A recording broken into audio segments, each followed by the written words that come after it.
muted and my camera being disabled. So if any of that happens, please, we'll see. I'm getting like every possible error up on my Parks computer. So it is 9 o'clock, and I would like to call this meeting of the Washington State Parks and Recreation Commission to order. We will start with a roll call, and how about if we start with our executive committee, and then we'll just go in no alphabetical order by first name. I am Sophia, just spare people the last name order. Sophia Dannenberg. I am here on beautiful Whidbey Island, and I am the chair of the State Parks Commission this year. Good morning. I'm Lori Conley. I'm the vice chair, and I'm here in Spokane, where it is really cold. Good morning, Holly Williams from Vancouver, Washington. And it's behind me is beautiful Beacon Rock, but it will be sunny like that later today.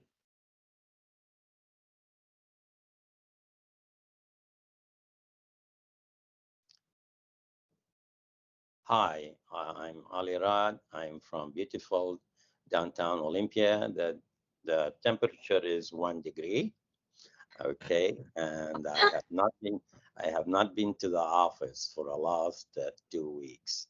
Okay, this is my first meeting since I came from my longer trip, and happy to be back home and looking forward to work with you guys.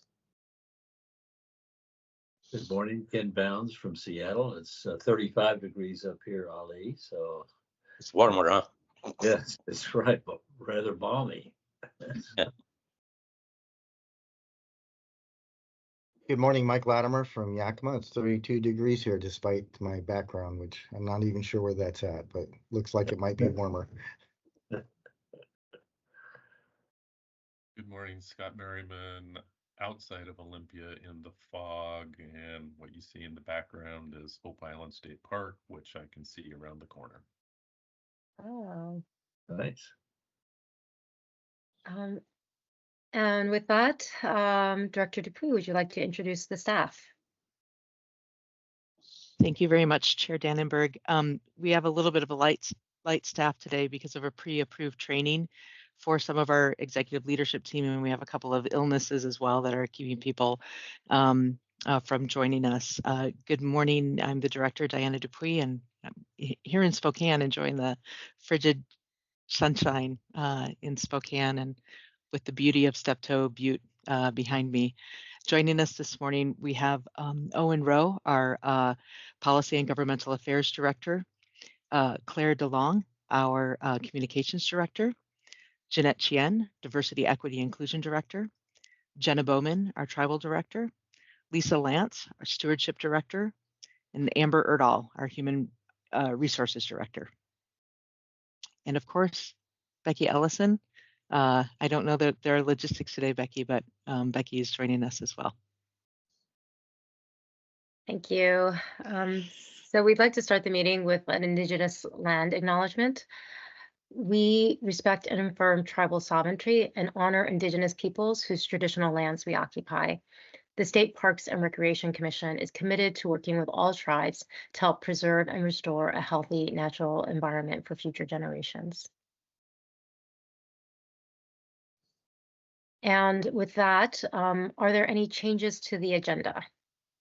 There is. I had a typo, and the break and another item are over top each other. So we'll just take our break after we get done with item E2. Thank you. And then my understanding is that we will continue on the schedule so that the Brighter Chairs the next item is scheduled from 10:30 to 11. So it's only a 30-minute item. It's not pushing us back 15 minutes on the day. We can make that work. Or is it, or are we pushing everything back 15 minutes? I guess that's the question. I'm hoping that we don't take as long as on the schedule this morning if we need. Okay. So that's the goal, is to not take time from them.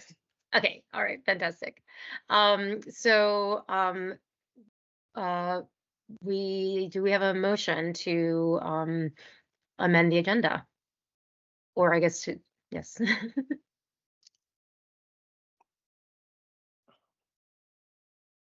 move to amend the agenda as presented by Becky. Second. Thank you. All in favor of accepting the of the agenda as amended, please say aye. Aye. I, Any nays? Okay, with that, the agenda is adopted. And Becky, are there any logistics? There is. So today we're meeting virtually for a meeting. However, to comply with the Open Public Meetings Act, we have provided a space here in headquarters at Tumwater for the public to attend. For presenters and staff, we ask while you are not speaking to please mute your microphones to help with the background noise and the recording. Thank you, Becky. And with that, we will begin with Director Dupuy and item E1. Thank you again, Chair Dannenberg, and good morning, everyone. And I just want to make a note that it looks like Andy Wu from the Attorney General's office has joined us for this meeting. So welcome to Andy. So today's first requested action is adoption of the commission priorities that were sent to you earlier this week for review. And an updated version was sent. They were revised this morning with some of the changes that were requested, some wordsmithing that were put into the document. So in January of this year of 2024, we had a discussion about what the commission priorities might look like. That's just a little background information on this and some of the things that were important to the commission. And I was asked to craft priorities out of that conversation. And what I did is I've crafted now 7 priorities. I have a 2A in there. Obviously, we'll have to have a couple of revisions to this document for official adoption. But I put together 6 and now 7 priorities for the commission to look at, to have some input on in the wordsmithing of the document, and then some of the things that were brought forth in the January meeting regarding, like our improvements to our reservation system, looking at trail safety, doing an assessment of historic structures. I took the tactic of looking at those as some of the things that would go under these priorities that would be performance measures for the agency, as opposed to each one being its own priority. So based on the commission planning meeting in December, our conversation in January, I felt like I had a pretty good idea of where the commission's priorities were sort of landing. And so I created these general categories. So today's ask is to adopt these priorities as you received an email with the revisions in them. And Becky and I will have to do probably just a couple of technical corrections in here from a formatting perspective. But I believe I've incorporated everything that the commission was interested in to present to you here today and to ask for your consideration to adopt these priorities. And on that note, I'm just open for discussion. We have time here if there are questions that people have or concerns where you may need to see some differences in this, and just to open it up for discussion for the commission.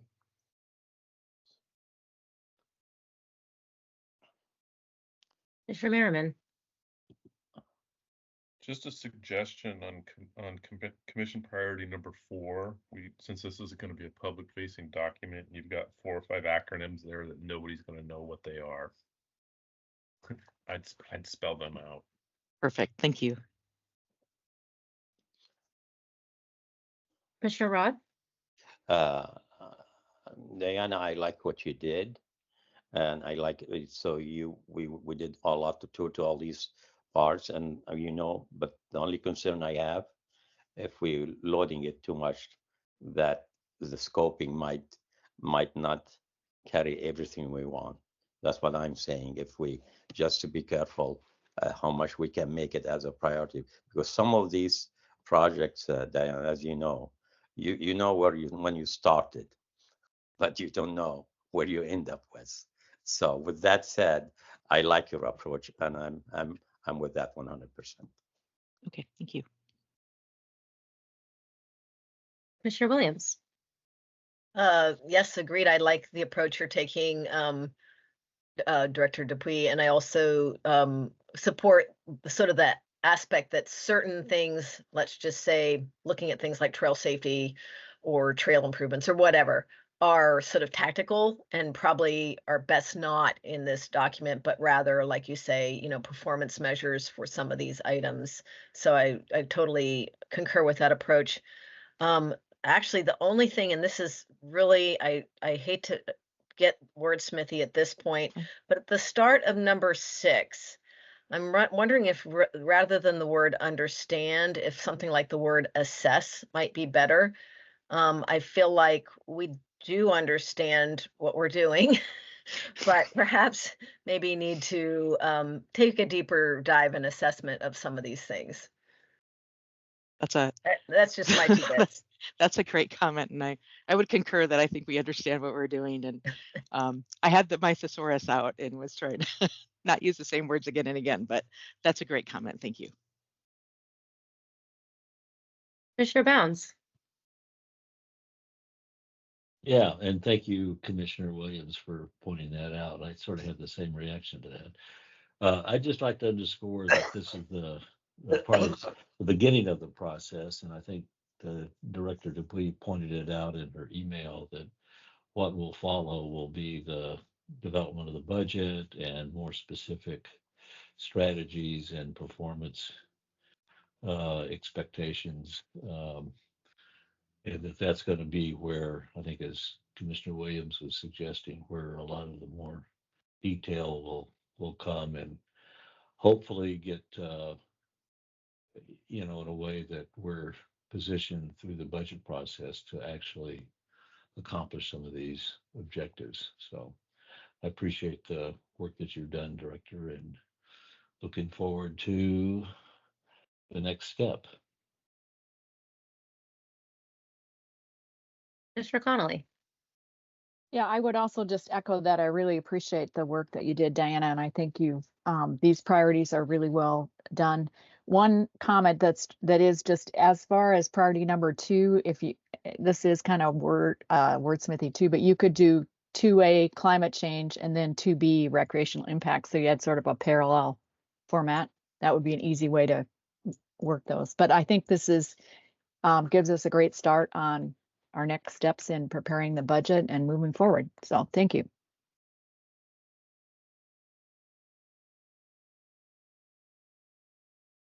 All right, so I might need to, I'm not sure if Becky knows this, or maybe I need to reach out to Andy. I know you've just joined, but in terms of the motion, there have been several small amendments proposed in the last couple of minutes.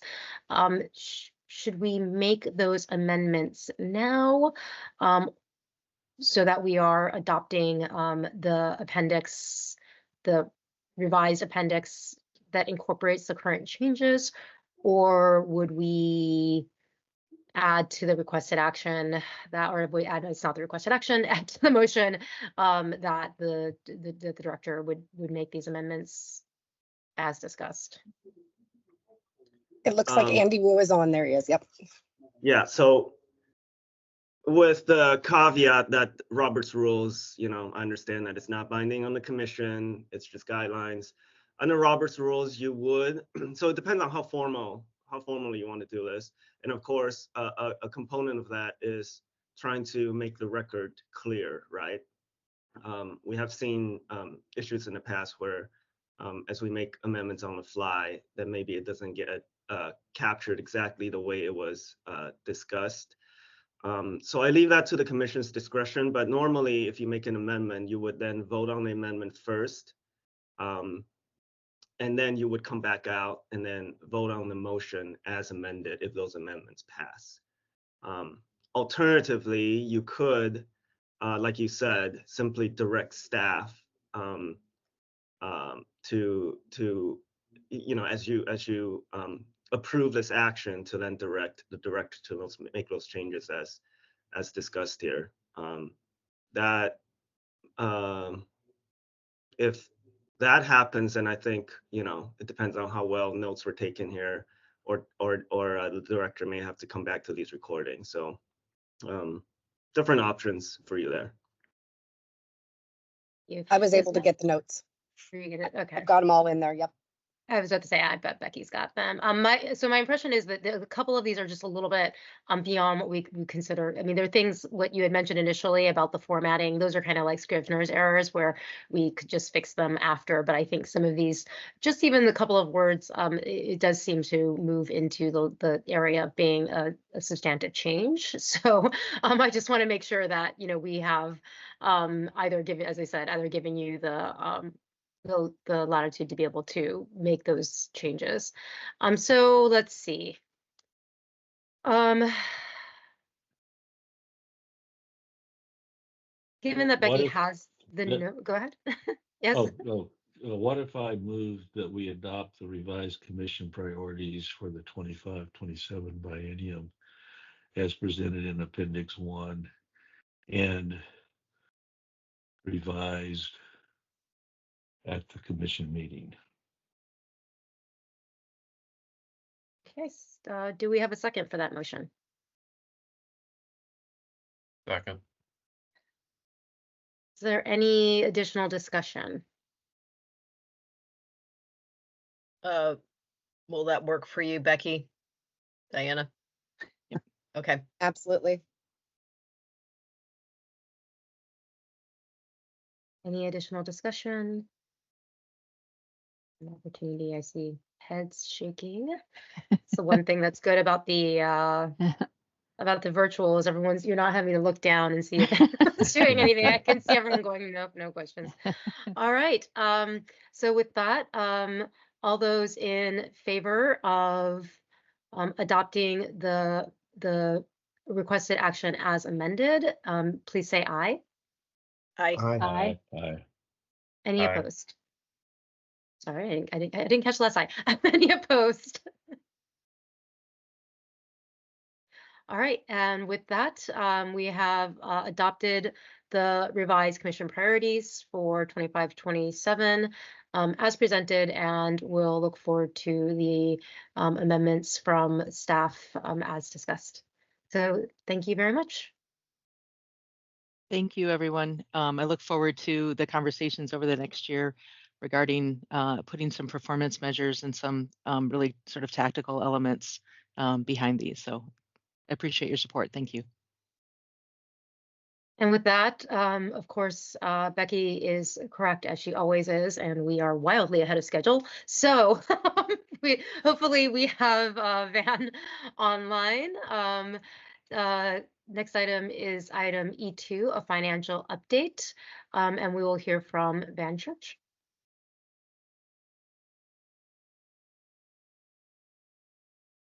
And I know he's like, it's like 30 minutes early, so I'm over 25 minutes early. So if we can give him a little moment to suddenly realize he's on. Thank you. All right. I think I may have figured this out after 4 years. Thank you. So let me get this up because I was distracted and I think I was. Okay, so I should share my screen.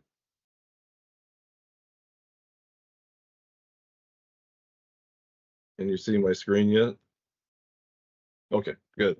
All right, so we're going to do the 23-25 financial update today. And let's see here. It's working. So we're going to be talking about the budget status for capital and operating budgets, the earned revenue, renewal and stewardship accounts, revenue to date, biennium to date, and calendar year 2019 through 23 earned revenue and visitation. And today we have the 24 supplemental capital compromise budget that was released yesterday. The transportation and operating budget is supposed to be released somewhere around 12 o'clock today. So we'll be sending out a follow-up email on that one when it comes out. And then the final thing we'll be talking about is upcoming calendar events. So this is going to be talking about the capital and operating budgets at this point, January 24, fiscal month 7. So we're 29.1% through the biennial cycle. And on this particular slide, we're looking at the capital budget, which for this biennium is $185 million. And under new projects, we've so far spent or encumbered 5.6 million, under reappropriations 19.3, and under grants 10.6. And so just to be clear here, when we talk about expenditures with capital, we're talking about actual expenditures as well as contractual commitments that we've made to date. So that would, what we call those encumbrances. So with each of these three darker areas, you should see a significant increase in the next 3 or 4 months as we get into the busy season, which is the mid-biennium.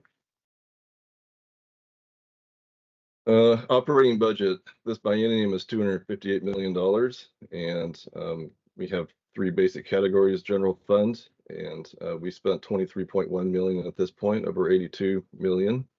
Under earned revenue, close to 41 million of our 148 million spending authority. And under dedicated and other funds, 5.9 million of our 27 million spending authority. Going to talk about earned revenue for a minute.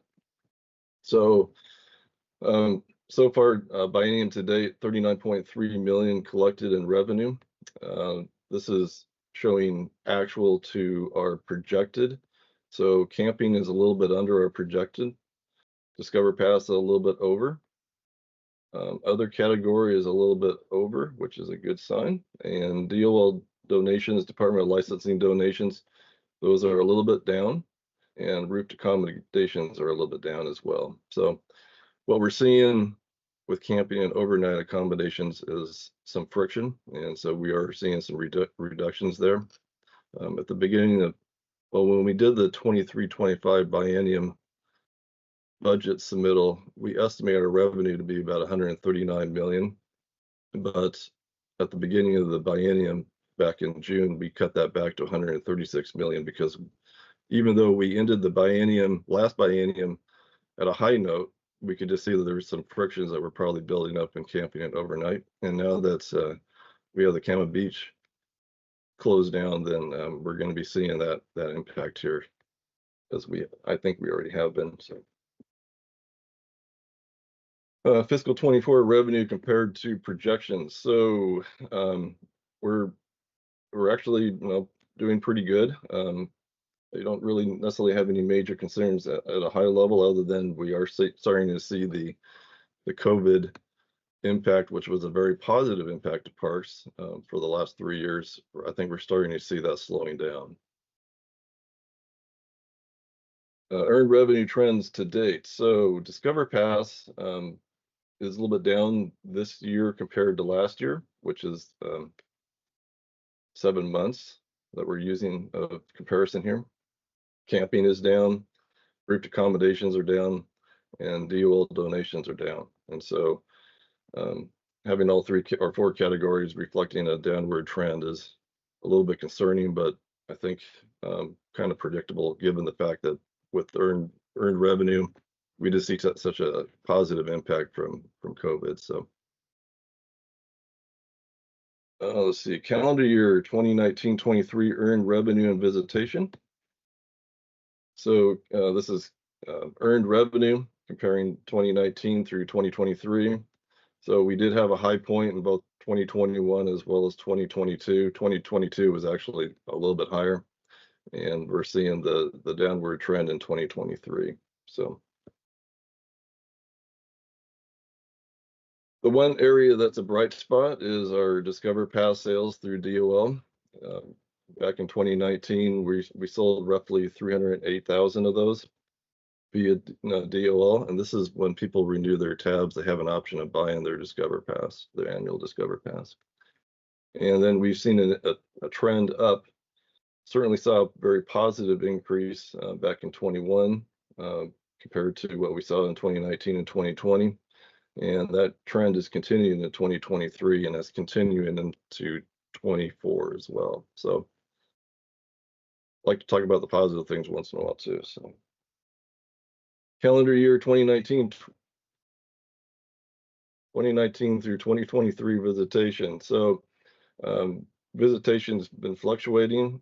We certainly saw a low point in 2020, but that's really because we had such a impact from the immediate with COVID, because we shut down. But then once we opened things back up again, there was a surge, obviously, but that surge wasn't great enough to make up for the loss that we had back in March and April.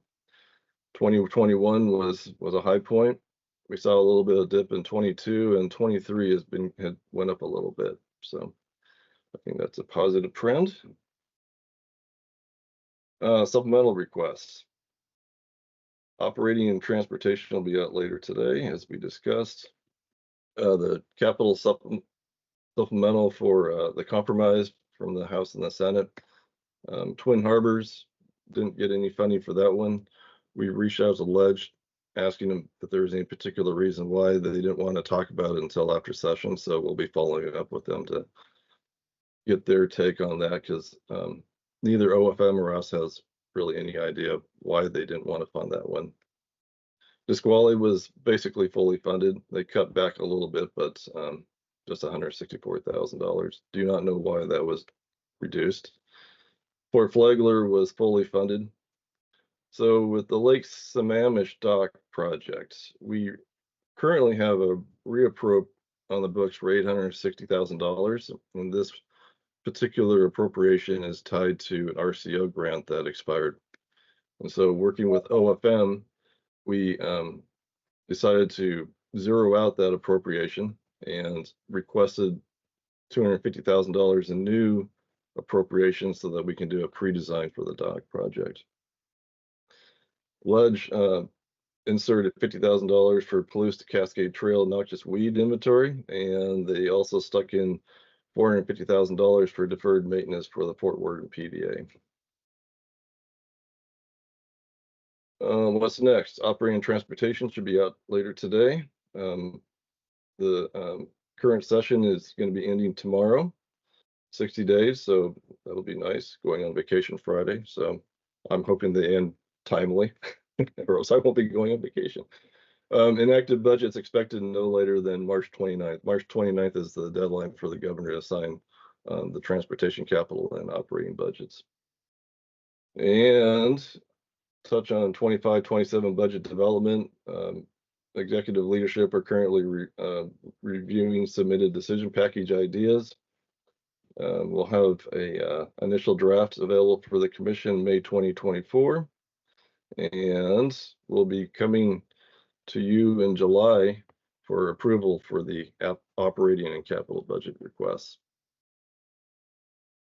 Okay. Questions? Let's see here.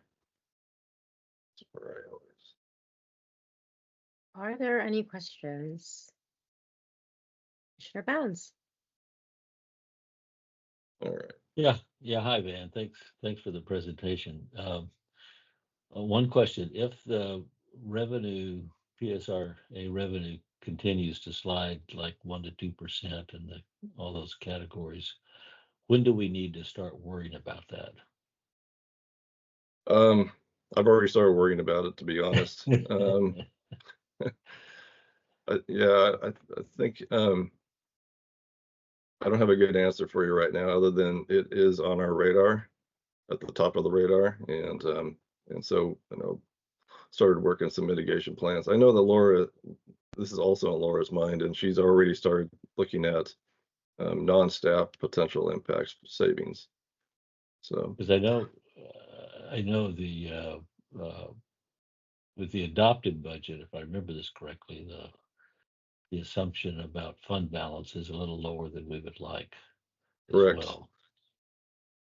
That's correct. So when we did the 23-25 budgets, we were thinking, or I was thinking, that we had roughly $10 million in capacity, and that's taking into account our projected fund balance at the time, capacity for spending, and that would get us around a balance around 11 to maybe $12 million. Well, the final budget that was enacted was actually for about 15 or 16 million dollars. So that means that we had roughly $5 to $6 million more in spending authority pushed on us than our fund balance really has the capacity to handle in the long term. We can handle it in the short term. We can handle it this biennium, but 25, 27, it starts to get a little tight. Yeah.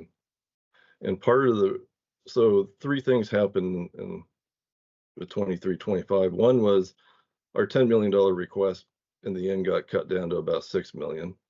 We had roughly $7 million in spending authority that was tacked on for compensation impacts. And this biennium, we had both the impact of a 4% and a 3% COLA along.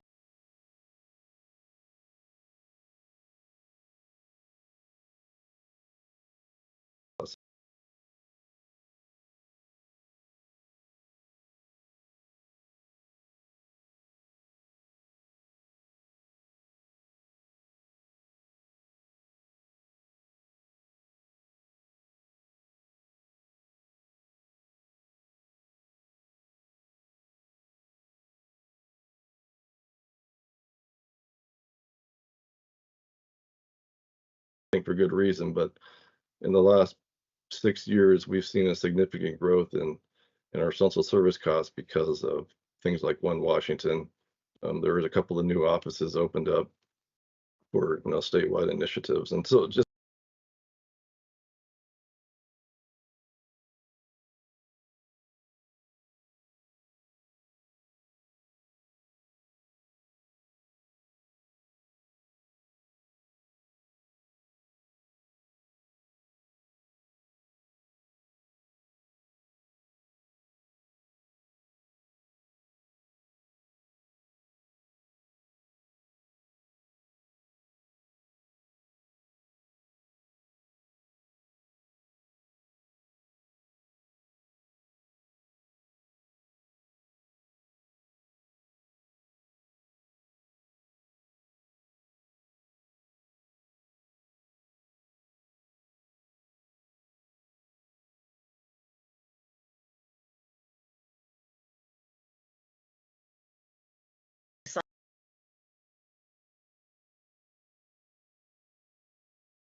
know.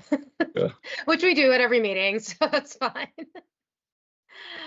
All right, if there aren't any other questions, I wanted to give folks any last minute to think of anything. Looks like no.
parks. So thank you. Yeah, I don't know what kind of limitations we have on that, because given, that there's an initiative that's going to be going on the ballot, or, I guess we'll run that through. I'm sure Andy will jump in on Well, that. Yeah. just to interject,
Okay.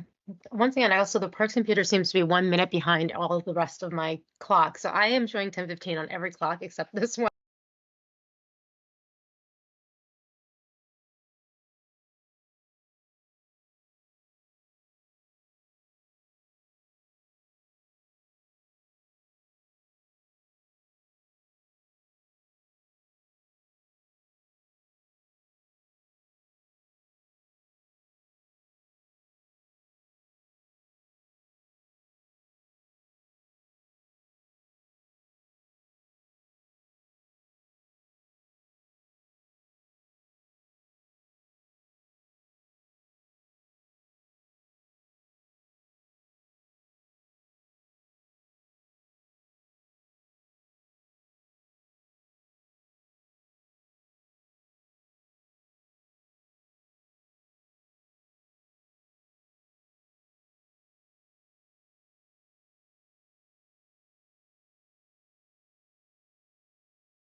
that this program is a user fee guided program, and if the recreation public, the snowmobile public, if they don't support increasing registration fees or increasing the way that we can get revenue back into the program, then basically they just need to know that services will probably have to be reduced, whether it be reduced trail grooming or even some of the smaller snow parks. Do we have to look at, say, do we need it? Can we keep them open, or can we do we need to maybe close them? So that is a sort of like a brief high overview of the winter recreation, the non-motorized and the snowmobile programs. I do have a couple of guest speakers that I would like to address the commission. The first one would be Bob Henry, who is the chair of the Snowmobile Advisory Committee. And I do believe Bob is on the call. I believe I saw him on there earlier. Bob, are you on there? Yes, I'm here. Can you hear me? Yes, I can. Okay. Well, welcome everybody. As Corey said, my name is Bob Henry. I'm the chairman of the Snowmobile Advisory Committee. I live up here in a little town in north central Washington in Conconelli. And just a brief overview of what our committee is. It's comprised of members from 6 areas throughout the state, plus representatives from the Department of Natural Resources, Fish and Wildlife, the Association of Counties, and we have 3 non-motorized members on our committee also. Basically, the whole point of our committee is to advise or provide information for the State Parks Winter Recreation Program in our main goal, which is setting the budget for each year. And as Corey explained, we're given a dollar amount based on the previous year's snowmobile registrations, and then we try to figure out how to distribute that. And it's kind of a hard job to figure out how much money to spend on snowmobile trail grooming and how much to spend on law enforcement and education, because they go hand in hand. And unfortunately, people, if they realize that there is no law enforcement or out there, that they may not buy their snowmobile registrations, and that's what our program is funded by. So I think Corey did a great job of explaining the challenges that are facing our program right now. We're on a downward trend in registrations, and the cost of doing business is going up. And so this committee has been working hard trying to come up with solutions to this problem. And unfortunately, the short-term solutions aren't really readily available. And so the long-term solutions probably will involve legislative action. And so I'm just, I appreciate the commission giving us a chance to put a presentation out there just to show that we have some dedicated people trying to make this program work, but we're facing some real challenges right now. And that's about all I have to say. I've got the next, we've got some other people that need to speak that can have their fingers directly on the pulse of the snowmobile public. So I think I'll turn it back over to Corey. Okay, thanks, Bob. I know the next speaker is Dean Meakin. He was going to be the incoming president of the Washington State Snowmobile Association, and I want to open the floor up to him. Dean, are you out there?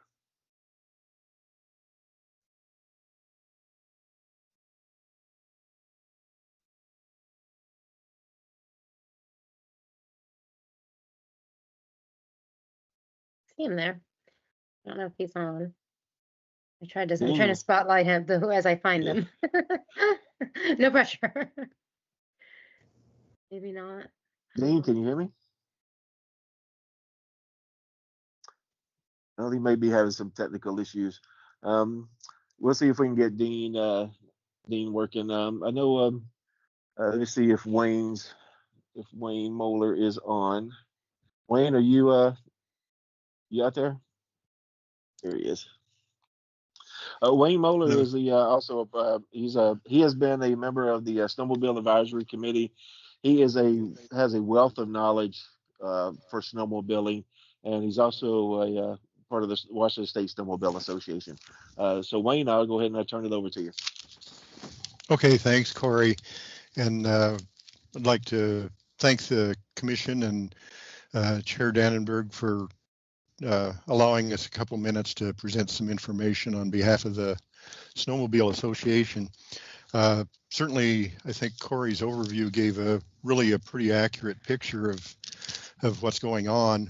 And I might just add that what the role of the State Snowmobile Association is.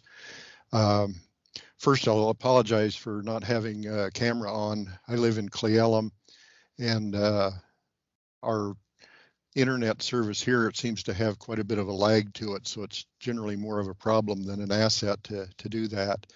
And by a bit of background, I've served on the advisory committee, as was mentioned. I'm currently on a Teanaway Community Forest Advisory Committee meeting, and basically have been involved in the snowmobiling program since actively involved in it since the mid-90s.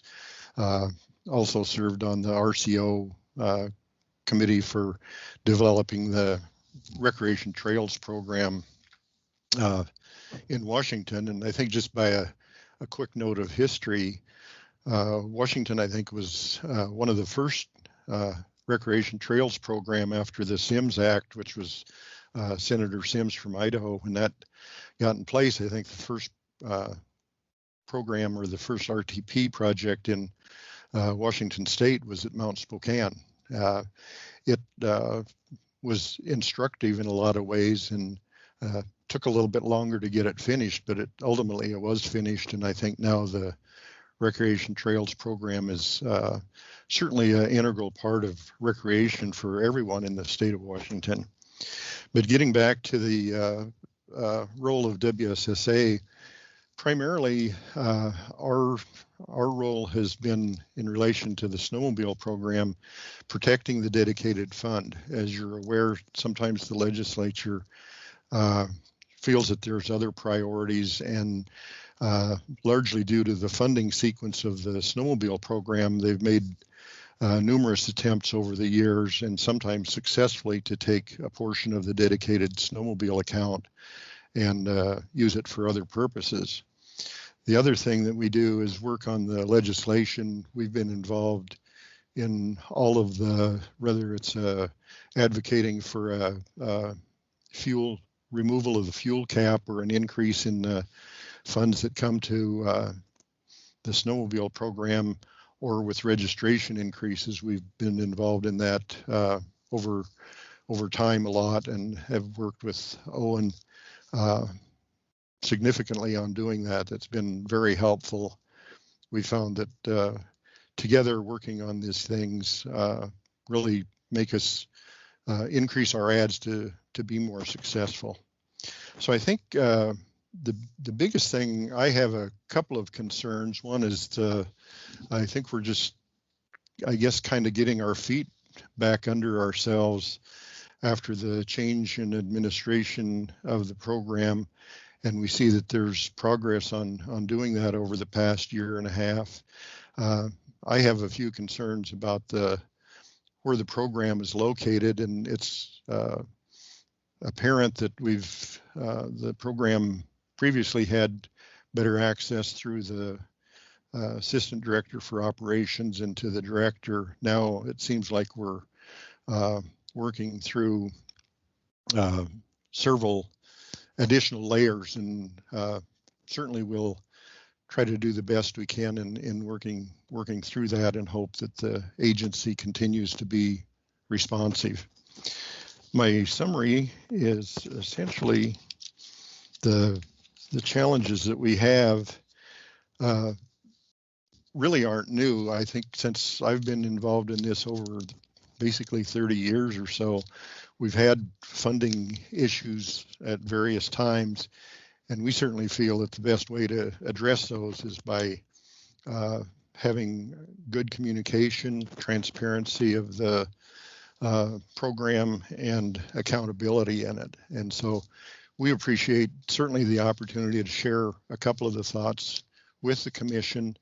And I think I'll leave it at there.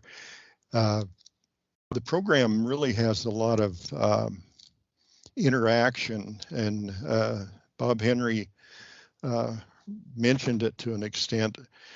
In doing this, most of the snowmobiling does not occur on state park lands. It's on U.S. Forest Service lands.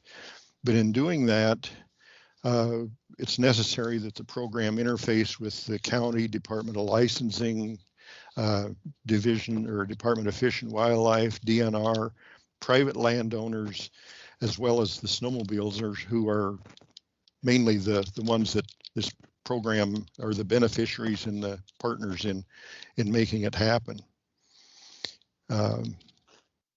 We understand both in our organization as well as with Forest Service and other agencies and state parks, there's just a lot of challenges getting staff on board, getting them hired, and all of the changes that go on. So again, we feel that the transparency, open communication, and accountability will lead us to where we need to go in the future.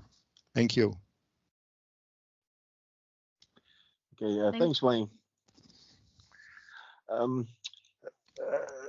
Commissioner Dannenberg, do we have time to see if Dean? I think he's back. I know he was trying to call me and text me. Said he looks like everything's working.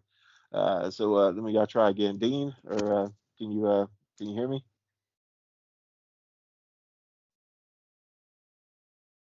No, he could. Oh, there he is. Well, he's on the screen, but I can't hear any. I can't hear you, Dean. 'Cause I know we got just a few minutes left in our time spot, so it looks like we may be having some technical issues. So with that, it may just be better to maybe open it up for questions. Okay. Yeah, I see him waving, but we can't hear him. But I did spotlight him in case everyone can't see him. In case he sign language is this. Yeah, well, I mean, you can keep trying. I see Commissioner Williams has a question in the meantime.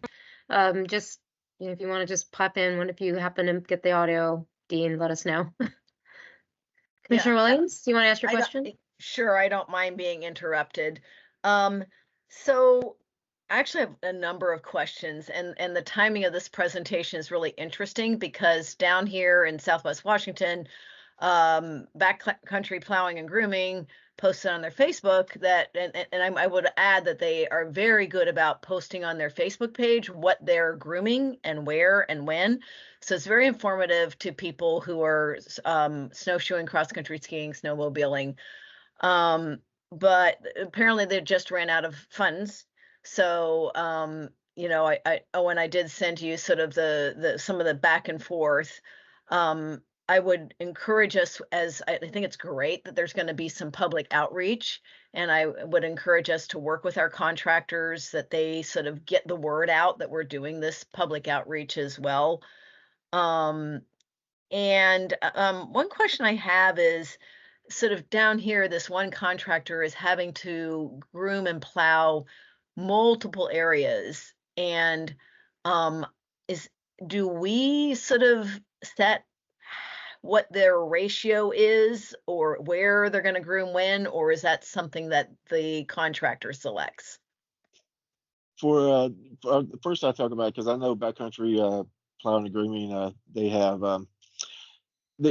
also snow removal that they perform, and they're guided by standards. We have snow removal standards that are put into their agreements, and there has to be a certain amount of snow that has actually fallen into the snow park before they actually go out and conduct the snow removal. They have to leave at least 2 inches in the snow park so they don't damage the actual ground or any of the there's a few snow parks underneath that's actually paved parking, so they don't damage the area. And so there's standards they have to go by. So they can't go out there unless there's 4 to 6 inches of snow in a snow park, or if there's or it snowed 2 consecutive times of like 2 to 3 inches. So then they can go and plow the snow parks. So well, we also have trail grooming standards, on the for the trails themselves. Um, and there's got to have at least a foot to 18 inches of snow at the base of the trail before they meet the standards to groom the trails. And and that's also an education piece to the public, because we get some people contacting our office say, hey, it's snowing, it just snowed yesterday while the trail's not groomed, because there's only been 5 inches of snow. We need to have at least 12, in order for the groomers to go out there. And the reason that it's like that is especially these grooming machines. You get on the trails, if there's not enough snow or a base, and I'm not by no means an expert, in this, but it can cause damage to the actual equipment, because the brush that's underneath, sometimes there may be small little sapling trees that are underneath could be poking up and actually cause damage to the groomers. We've had that in the past, and so that's why they have to have the standards met before they get on either plowing the snow out of the snow parks or conducting the grooming on the trails. And when you're talking about the grooming, that's regardless of whether it's snowmobile or Nordic. Yes, that is correct. Okay. And the only really difference is the size of the trails. Of course, the snowmobile trails, they're wider, because you can, but the standards are fairly close with that. It's easier for those areas that have snowmobiles that they could use they have a piece of equipment that you could that could tie into a snowmobile, especially on the non-motorized side. They could go in and actually pack the snow down, even when there may not be, 12 to 18 inches. So they could start to pack the base of the trail and get so with a snowmobile, they could do that, but with the actual, big grooming machine, it's a lot more. They can't do it until there's at least 12 to 18 inches. Yeah, understood. Yeah, I think sort of a little bit my confusion on the fiscal side of things is just, it's a little hard for me to understand when you have a contractor who has multiple, as this contractor does. I mean, I really am only familiar with the situation down here in Southwest Washington, Right. where you have multiple areas and some are snowmobile, and so you've got to also do plow the roads, and then you're grooming some Nordic trails, and you're grooming. I mean, like, it's a lot to sort of balance, and so it's a little hard for me to tell. Are we, like, for instance, on the Nordic side, are we sort of recouping sufficient funds? Sounds like on the snowmobile side, we definitely aren't. And those are just sort of some questions for later. And then, of course, down here, we have the dynamic of, I don't know what Oregon's charging now for, their various snow parks. And, but certainly a situation that we have to deal with here.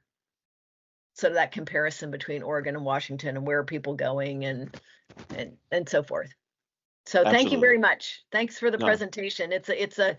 I appreciate what a complex job you have. I appreciate that. Thank you, Commissioner.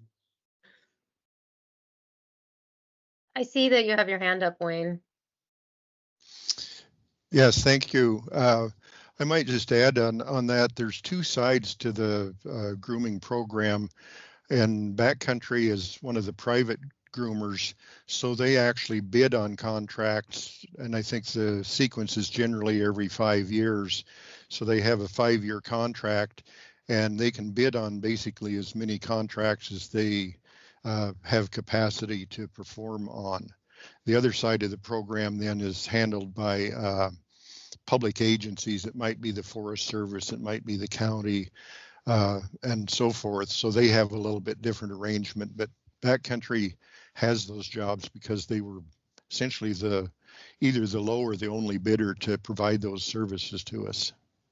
Right, that's correct. I thought about mentioning that, but I looked at the time available. Yeah, so with Backcountry, we do put these the contracts out to bid, as Wayne mentioned, and most of the time we may get one bidder who actually submits the bid. And it's that was one of the in front of the slides is talking about the challenges is finding these contractors, one, do they have the required equipment that they need? And two, do they have the experience and able to, just can't go and put a plow in front of a regular pickup truck and go and plow snow, because there's a lot more nuance to that. And, sometimes you got to have a snow blower. You need to have, at least most of the time, either a super duty, heavy duty truck to do just some of the smaller snow parks. Other than that, you may have to use a skid steer, or sometimes what's come down where in certain cases they may use the groomer to push back, some snow where it's at. So it's a challenge, finding contractors, and so that's one of the big challenges that we face with the program. Mr. Bounds? Yeah, do we know what it would, what the snowmobile registration fee would be to break even? That is a very good question, and I've actually have put data together to see where we would need to go to break even and to sort of keep it in line with inflation for the next number of years. We would probably have to either minimum double the registration fee, and even possibly do some other things for revenue, like either double or triple the registration fee to keep up where we're at currently with this, how we're set up as the program. I put numbers together with that. What does it look like if we double the registration fee from 100 or from 50 to 100? What does it look like if we, not only double the registration fee, do we look at, no longer having a snow park permit being free when they register? What if they have to, purchase that? There's that will be part of what we be looking at, and once we get feedback from the public, presenting back to the commission in the future. But you would probably have to at least double it to even get close. But the one thing is with that is, what would the snowmobile community, what would they accept? I have had some conversations with some of the snowmobile public here recently this year, and there's a portion of the snowmobile community that realizes the challenges where we are in the program, and they're like, yes, let's double them, let's go ahead, rip the band-aid off, let's do it. And then there's another big portion of them that like, no, if you do that, we're not going to be able to continue to snowmobile, because it would just be, they say it'd be too much, for because they take out their family like to do it. So they were like, no, if you do that, you may push us out, and they may not accept, the sticker shock, I guess you should say, of increasing the registration fees that quick. They may we're looking at, I've looked at whole kinds of different scenarios or options that are out there, but it's we want to get some, before we come back to the commission, get feedback from the actual public, because it's their program, really, because it's user fees, from snowmobile registrations, and on the non-motorized side from the snow park permits, and Right. see, what they would be willing to do. Thanks. Does it make any sense to bring any of the removal or grooming in-house? I assume it would require significant capital expense. But and maybe that might work in some parts of the state, not others. But I don't know if we've looked at that option. So, Commissioner, in-house, are you referring to like some of state parks providing the grooming? Yes. So that does actually happen in some of the parks already. Lake Easton, they do some of the grooming. Lake Wenatchee, Mount Spokane, they also do the grooming at their state parks. I thought that was true with Mount Spokane. Yes, so that is happening, at the state parks, because we do help fund, for their the services that they provide during the winter. The challenges, is we have in the past, and we currently have a couple of agreements with some counties. Waukanaga is one of them, to provide where they provide snow removal, and they provide also trail grooming. but the counties they want to get out of it. And, this year with, I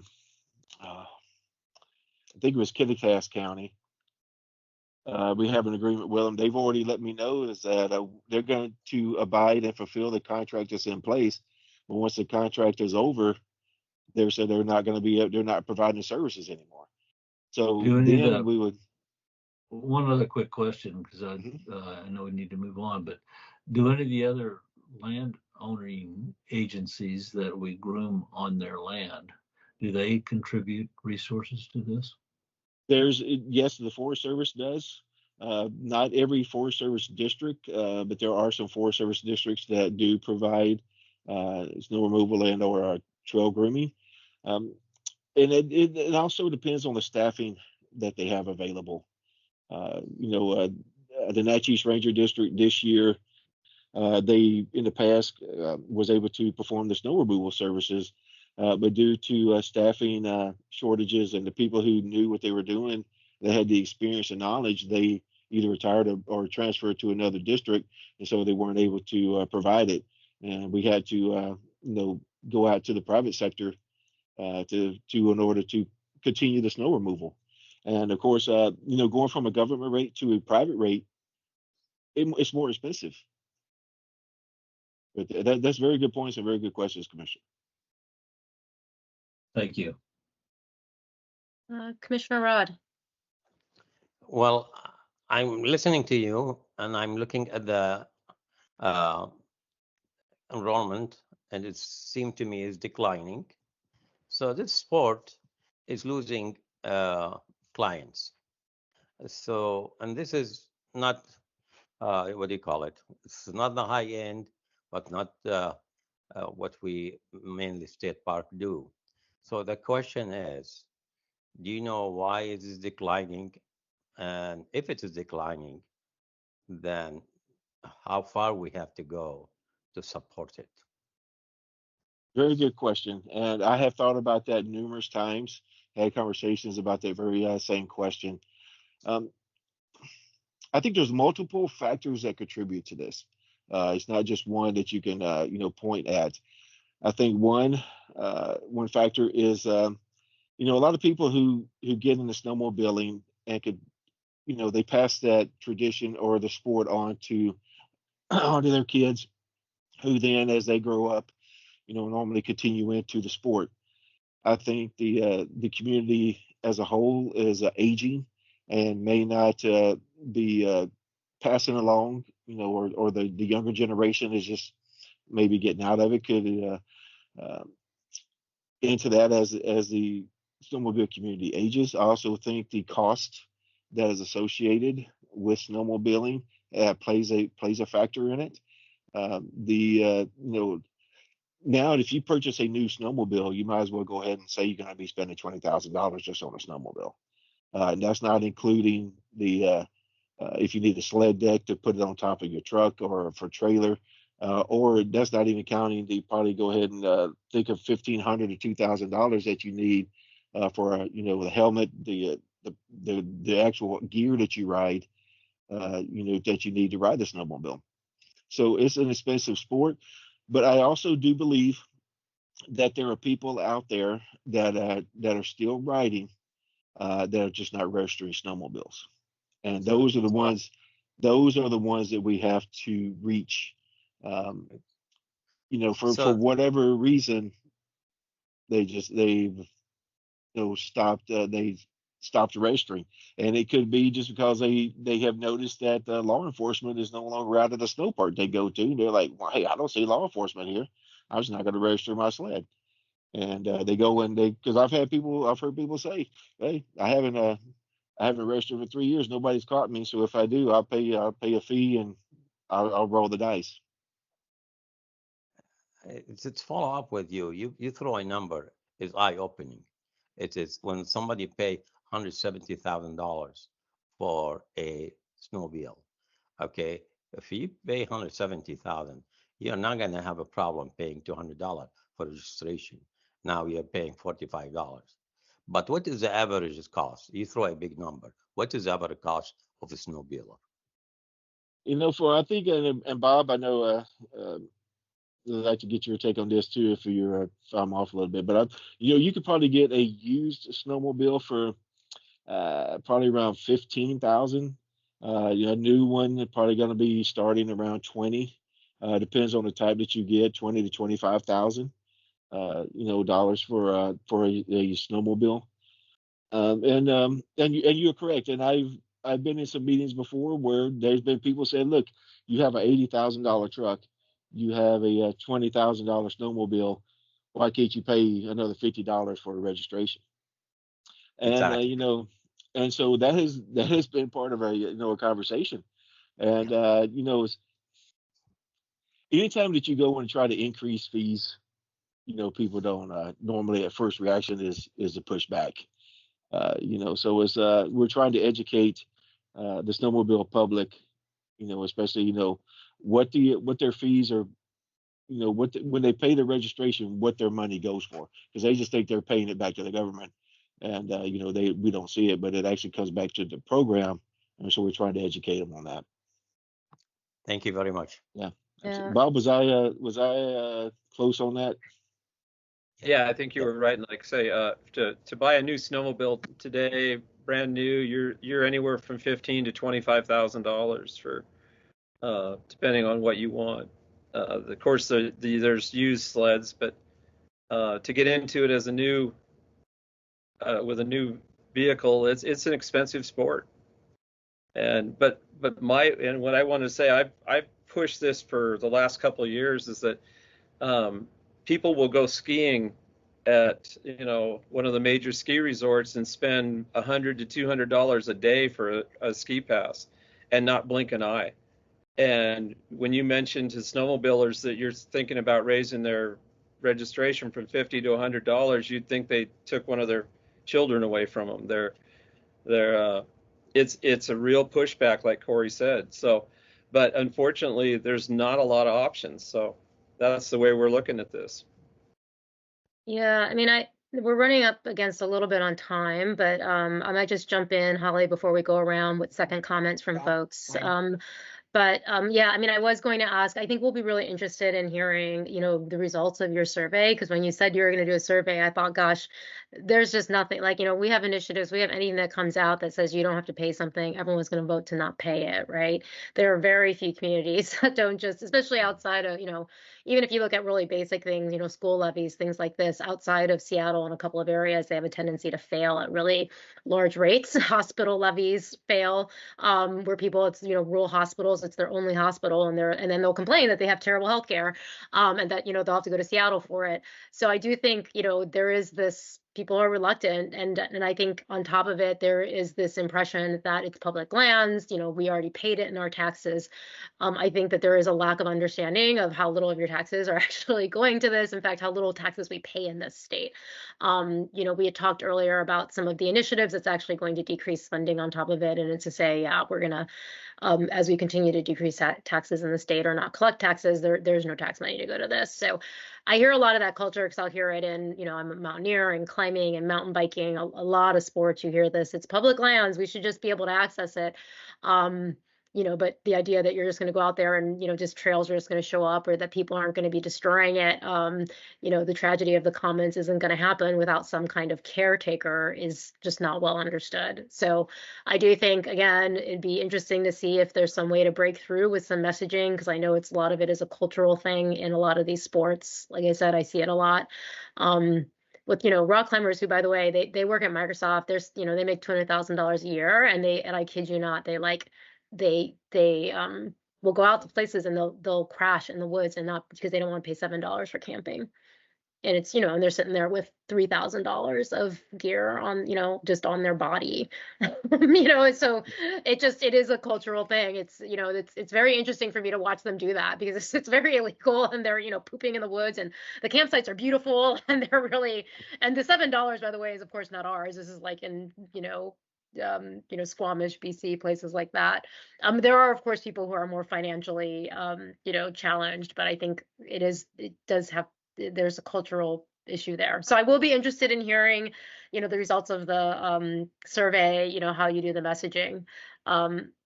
But Commissioner Williams, did you have one last question? We're 20 minutes over, so this is basically we've lost. This is the time that we were ahead. We're back because Owen has already done his presentation, so we're now I kind of let it go through that point. But we're as I said, we're about 20 minutes back behind, so that's taken. And then Owen did his 20-minute presentation, so we've got exactly the amount of time left that we had planned right now. So if you did have one more quick question, no, okay.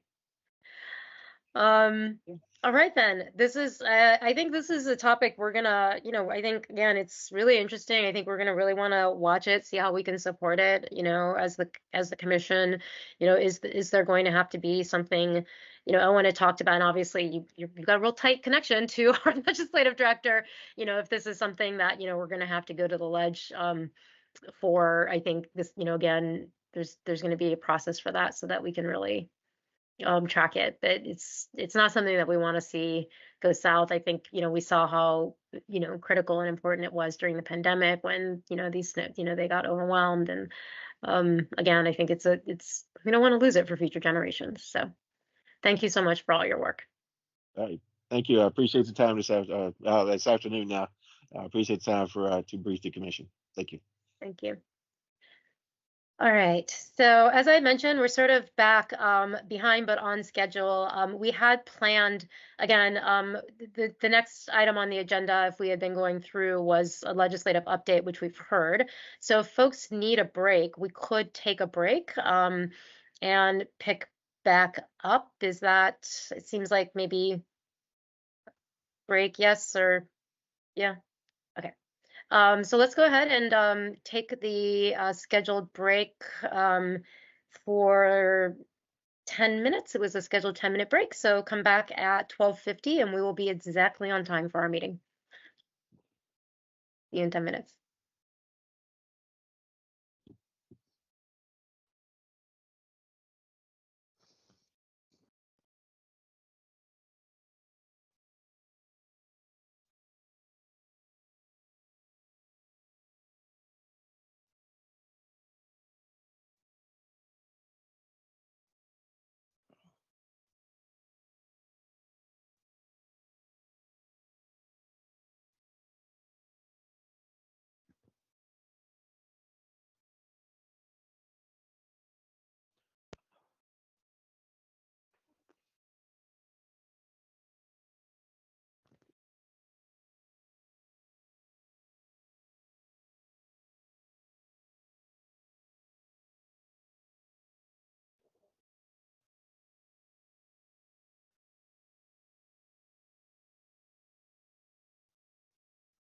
Hey Siri, call Jamal.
think we're almost there.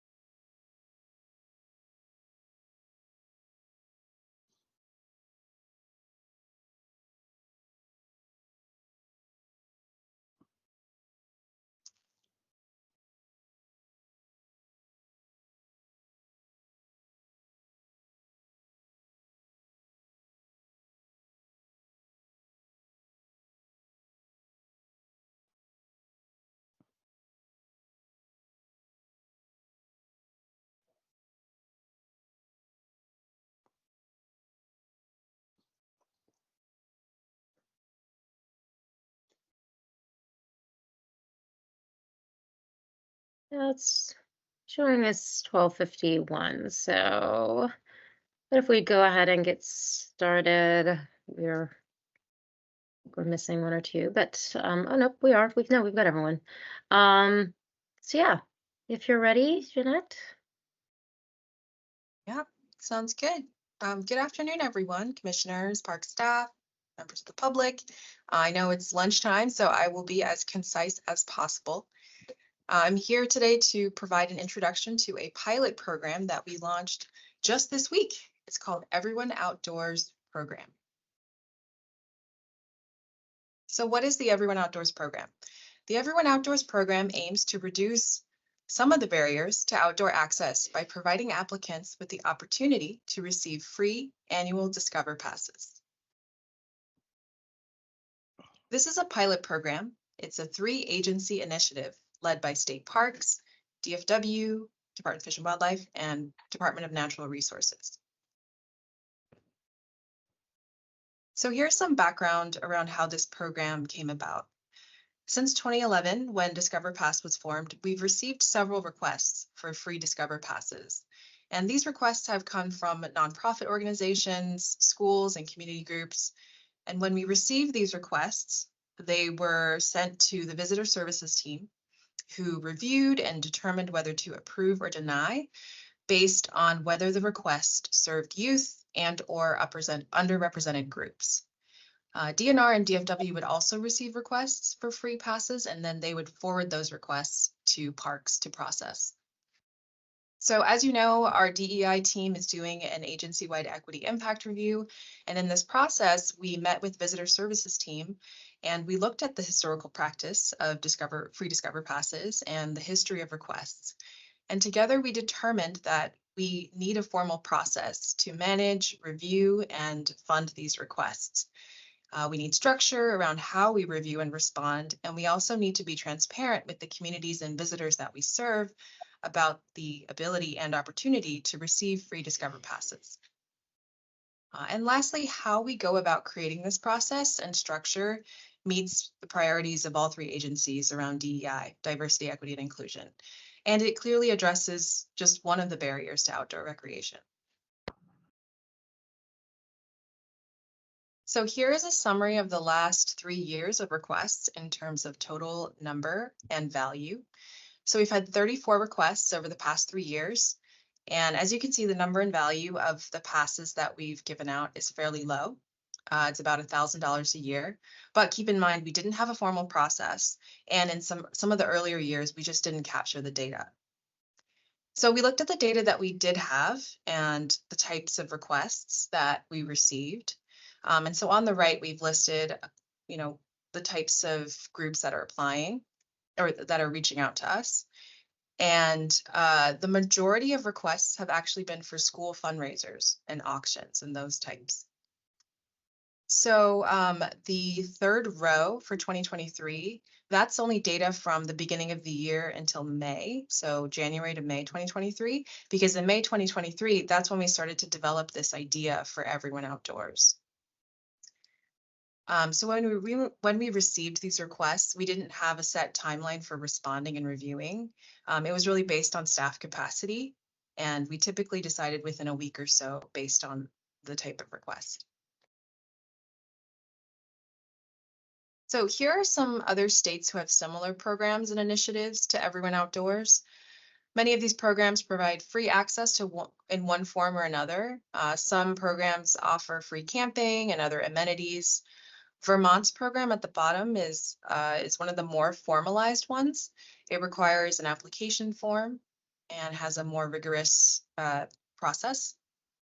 Others seem quite similar to what we've done in the past, where requests will come in and the determination is made by one person or one team, and it's kind of loosely based around the criteria that you can see on column number 3.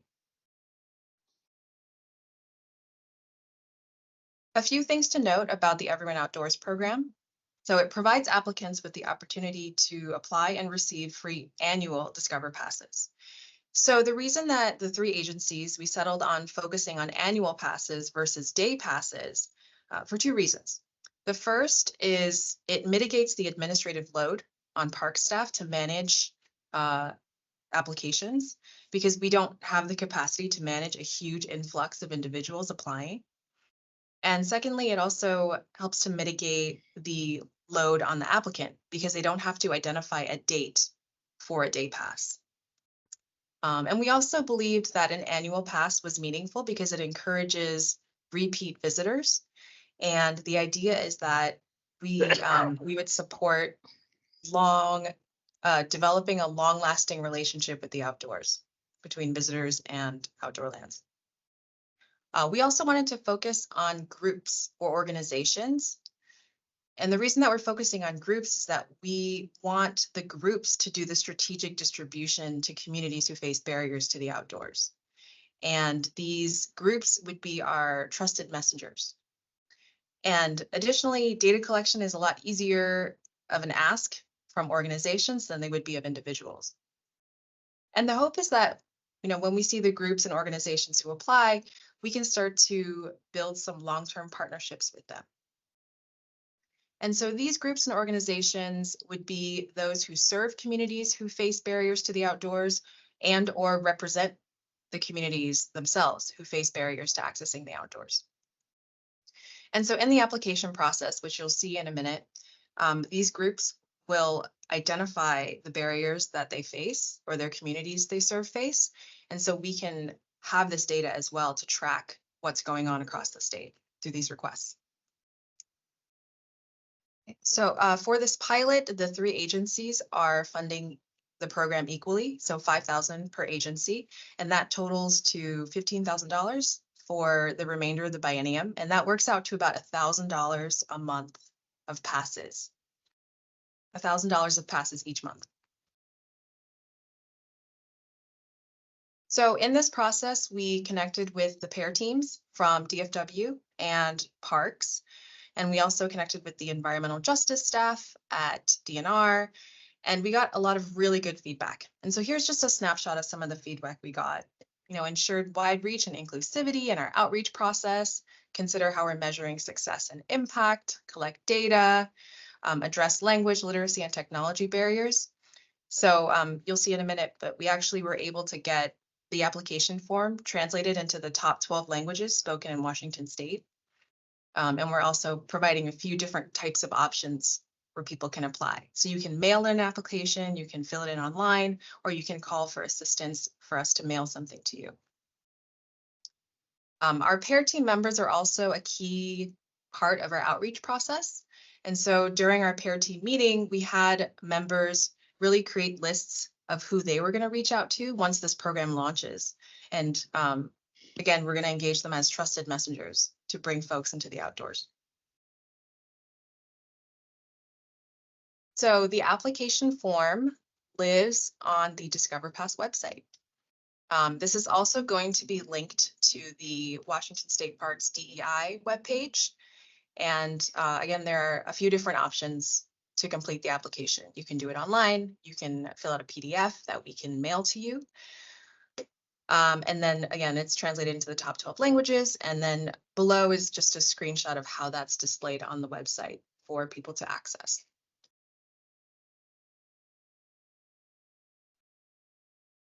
So a few other details for application process. Applicants must be in Washington and serve Washington residents. The requests must be used for direct access and not for fundraising or other indirect purposes. You may remember before that a lot of requests that came in were for auctions or fundraisers. So we made the decision to focus only on requests that would support visitors directly. We will review requests monthly, and groups and organizations can submit more than one request per cycle, but we are giving priority to new requests because we want to bring in those newcomers to our parks. This is a snapshot of our application form. So these are the required questions that we're asking of them. It's cut off on the top, but there's things like name, contact information, etc. And so this is the data that we are capturing when they fill out their application. So what activities or programs are you planning to facilitate? And what barriers does your group face to participate in outdoor recreation? The second portion are the optional questions. So this is where we're collecting demographic data, things that will help inform our program development and also how we are approaching the partners and relationships that we're hoping to form. And so we are hoping to track things like age, race and ethnicity, disability, and then also counties that the programs are happening in or events are happening in. And then on the bottom, sorry, it's a little bit blurry, but it's where will your activity take place? And so we can see if folks are going to state parks or state forests or other types of public lands. So how does the program work? Again, we're going to be on a monthly application cycle. We're giving priority to new applicants. And as requests will come in, we want to prioritize those who were not funded in the previous round. So if we run out of funds, because we only have 1,000 a month, those who do not receive funding and were not denied will then roll over to the next month for review. We have a 3-agency team to review these applications, one person from Parks, one person from DFW, and one person from DNR, and of course, folks on the periphery who we are bringing in to consult as well. And the program is housed at state parks, which means that we ultimately fulfill these requests. We mail out the Discover Pass, we document requests that come in, we also collect and compile the data, and we report that data to our partners and leadership. And then we also coordinate, we do most of the coordination with DFW and DNR to look at our program and see what's working and what we need to refine. This is our outreach plan, which is already in motion. We have sent out a large mailing to our outreach list. That was a combined effort from DFW, DNR, and Parks. We have an internal comms plan, so we're going to make sure that our field staff know about this opportunity, and then they can share with groups who might approach them, or with the relationships they already have. We're also connected with the DEI teams and other agencies and groups like Recreate Responsibly Coalition. And of course, our peer team members are helping with outreach as well. So that's all. Does anyone have any questions?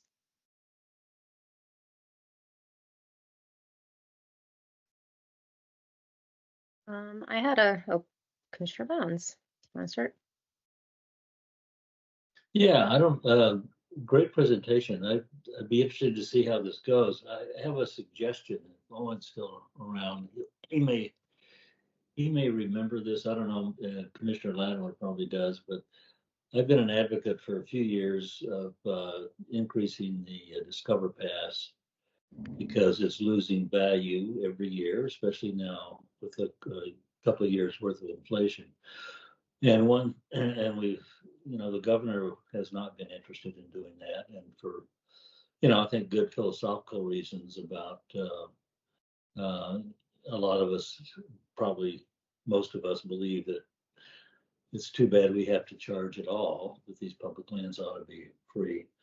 But one idea would be if this is a success, maybe in the next legislative session, going for a Discover Pass increase and dedicating a percentage or a dollar amount of that increase going toward implementing a much more expensive program of providing free Discover Passes through this kind of process.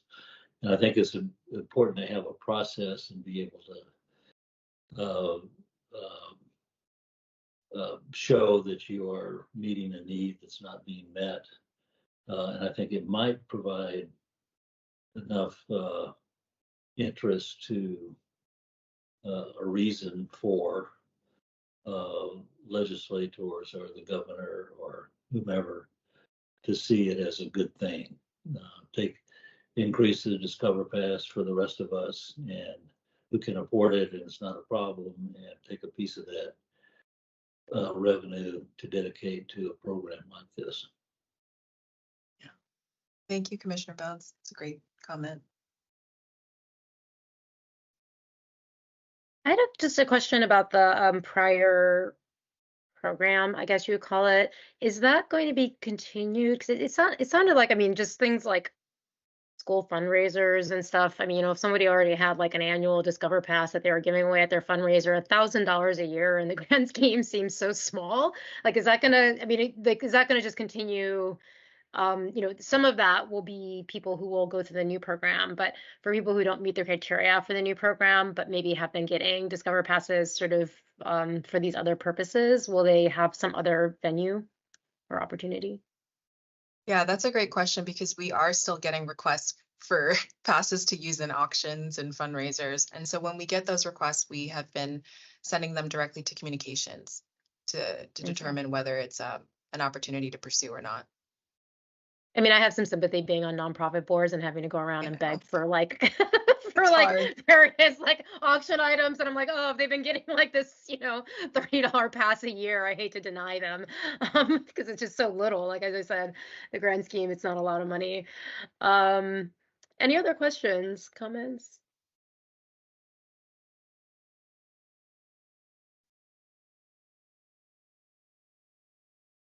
I love it. I think it's going to, I mean, by the way, this picture is so cute.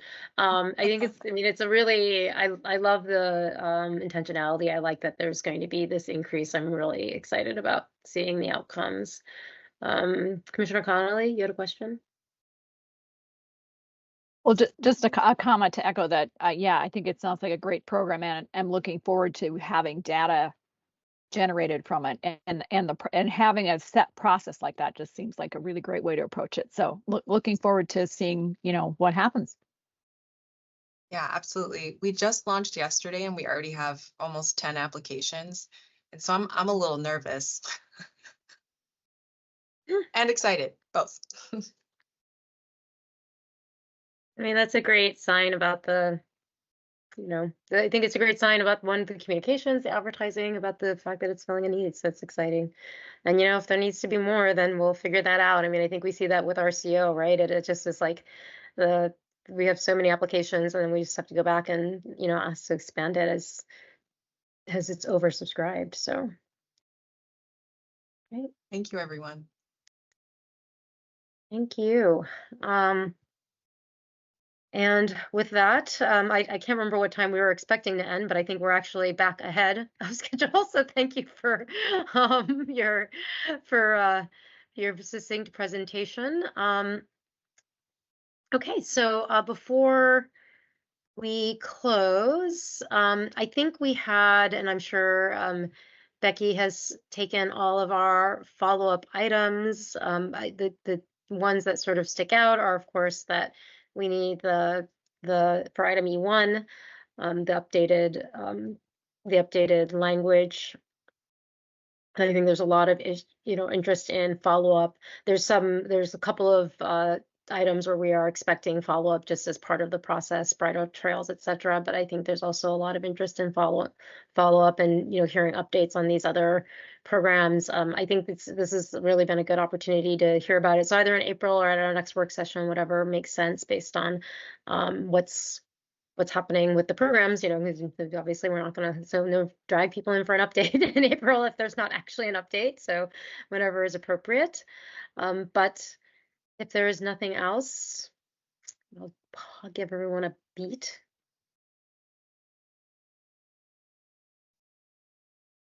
All right, then I guess this is actually a meeting. So do we need a motion to adjourn? because I forgot this is not a work session. Nope. Okay. So then we are adjourned this meeting of the State Parks and Recreation Commission. Thank you everyone for joining, staff and public as well as commissioners. And we'll see you everyone in April. Thank you. Bye, everyone. Bye. Adios.